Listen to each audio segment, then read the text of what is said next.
Klau! Sveiki! Klausies, vai tu piedalījies vēlēšanās? Nu, bet, protams. Tu piedalījies vēlēšanās? Es piedalījos pašvaldības vēlēšanās, jā. Jā, es piedalījos.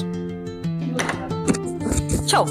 Klau, vai tu piedalījies vēlēšanās? Jā, es piedalījos vēlēšanās. Un kāpēc tev pašam personīgi bija svarīgi tieši pašvaldību vēlēšanās balsot? Es nāku no mazas pilsētas, un es jūtu to, ka vajadzēja mums šo pilsētu virzīt uz priekšu un attīstīt. Un tādēļ es tieši nobalsoju.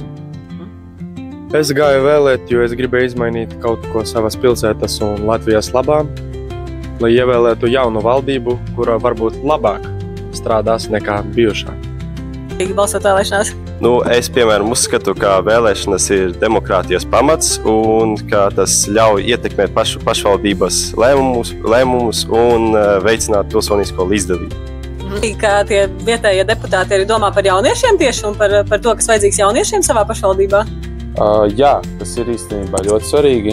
Viņi to arī cenšas, vismaz, tā teikt, no manas pašvaldības Gulbenes. Viņi par to domā, cenšas, dara, atjauno parkus un... Prieks to dzirdēt. Jā. Paldies! Protams.